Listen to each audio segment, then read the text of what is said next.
Hey there, welcome back for another deep dive. Today we're diving into a topic that seems to be everywhere these days, conversational AI, or as most of us know it, chatbots. You sent in some fascinating research on this, and get this, it predicts that the chatbot market is going to be worth a whopping $14 billion by 2024. Why is everyone so obsessed with making computers talk back to us? Let's find out.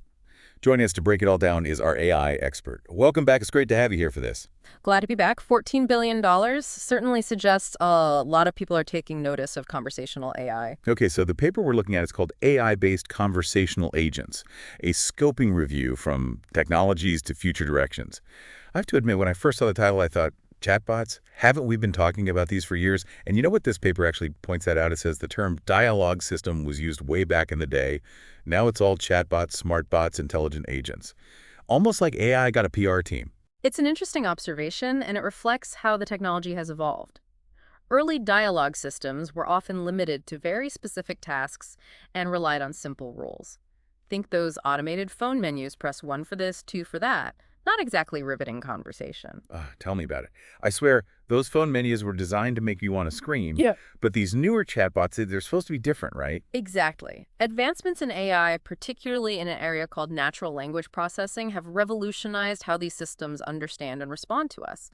They can handle more nuanced language, adapt to different conversational styles, and even learn from past interactions. Okay, so less robot overlords. More clever conversationalists. I like it. But how does it actually work? This paper has a helpful diagram figure, too, that shows the architecture of a chatbot. Can you walk us through it? Think of a chatbot's brain as having different sections, each with a specific job. One section focuses on understanding what the user is saying, breaking down their words and sentences to extract meaning. Another section uses this understanding to formulate a relevant response. So far, so good. But I'm stuck on the understanding part. I mean, we're talking about lines of code trying to decipher the glorious mess that is human language. How do they make sense of it all? That's where natural language processing, or NLP, comes in. This field of AI focuses on enabling computers to understand, interpret, and even generate human language. So it's not just about recognizing individual words, it's about getting the meaning behind them, right? Exactly.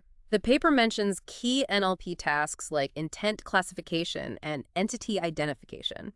Imagine you're ordering a pizza through a chatbot. The chatbot needs to figure out that your intent is to place an order, and then identify the important entities like the type of pizza, toppings, delivery address, and so on. So it's like the chatbot is piecing together a puzzle, using your words as clues to figure out what you really want. That's a great way to put it. But it's not always as straightforward as solving a puzzle, because human conversation has another layer of complexity: context. We don't communicate in isolated sentences. We rely on context, shared understanding, unspoken cues, all those things that make human conversation so rich and sometimes so confusing. And that's where things get really interesting with chatbots. Because how do you teach a computer to understand things that aren't explicitly said? It's a challenge, and it's one of the key areas where researchers are pushing the boundaries of conversational AI.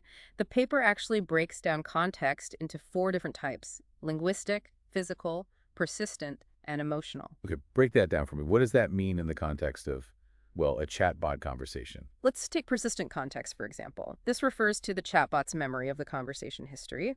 Without it, the chatbot would treat every interaction as a fresh start, like it's meeting you for the first time, even if you've been chatting for minutes. Oh, so that's why some chatbots ask me for my name or order details every time I interact with them. It's like they have digital amnesia. Exactly. Persistent context is essential for a chatbot to hold a coherent conversation.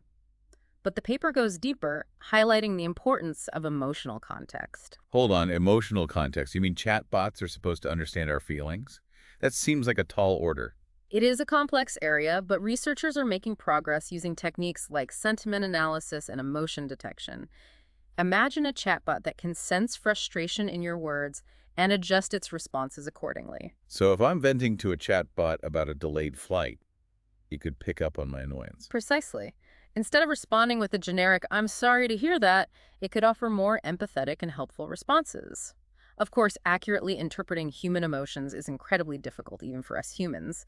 We use sarcasm, humor, subtle cues, all those things that machines are still learning to decipher. That's what makes this whole field so fascinating, though. We're essentially trying to teach computers to understand us on a deeper level, emotions and all. And that brings us to another crucial aspect of chatbot development: deep learning. This paper really emphasizes how deep learning is transforming what these conversational agents are capable of. Okay, before we go any further, can you give me a crash course in deep learning? Sounds a bit intimidating, to be honest. Yeah. It's a powerful approach to AI that's inspired by how the human brain works. Essentially, it involves training artificial neural networks on massive amounts of data, allowing them to learn patterns and make predictions. So instead of just programming a chatbot with a set of rules, we're teaching it to learn and adapt like our own brains. Exactly. Just like a child learns through experience, a deep learning algorithm learns by analyzing vast data sets of text and code, constantly refining its understanding of language and context. That makes sense. So the more examples of human conversation we feed into these algorithms, the better they'll become at holding actual conversation. Precisely, and the paper highlights some incredible applications of this technology in various fields. All right, let's talk real-world applications. We've talked a lot about the how, but where are we actually seeing these advanced chatbots in action? Is it just customer service and virtual assistants, or are there more creative uses? It's certainly not limited to those areas. The paper discusses how conversational AI is being used in healthcare, education, even entertainment. For example, imagine a chatbot that can help people manage chronic conditions by reminding them to take medication, answering their questions, and even providing emotional support. Okay, a chatbot therapist. Yeah. That's both fascinating and a little unnerving. Like, is my chatbot judging my life choices right now? Well, it's important to remember that these systems are still in development. They can't replace human interaction or professional advice, but the potential is certainly there to provide support and assistance in ways we've never seen before. And as this technology advances, it's crucial that we consider the ethical implications. That's a really important point. And speaking of challenges, the paper didn't just focus on the positives. It also mentioned some limitations of current conversational AI, right? Like, are chatbots about to take over the world, or are they still working out some kinks? There's definitely still room for improvement. The paper specifically mentions that one of the biggest challenges is the limited ability of chatbots to hold extended, nuanced conversations.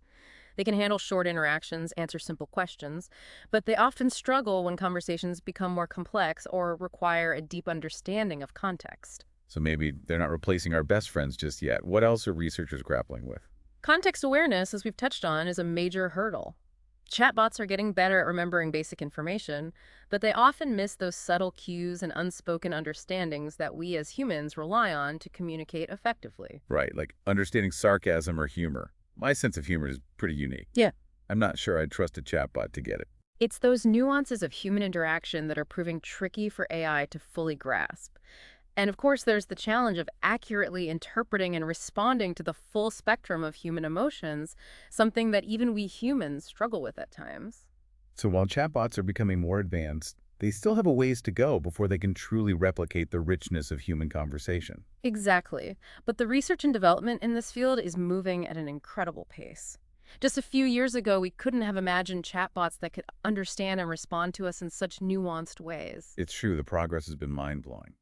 So as we wrap up this deep dive, what's the one big question you want to leave our listener thinking about? This paper highlights how rapidly conversational AI is evolving, so I'd ask, where will we see chatbots being used in the next 5 years? Will they be integrated into every aspect of our lives, our homes, our workplaces, our social interactions? And perhaps more importantly, how will they change the way we live, work, and even relate to each other? Now, those are questions worth pondering. Thank you so much for joining us for this deep dive. It's been a fascinating look at the world of conversational AI. It's always a pleasure. And to our listener, thanks for sending in this thought-provoking research. We encourage you to keep exploring, keep questioning, and keep diving deep with us.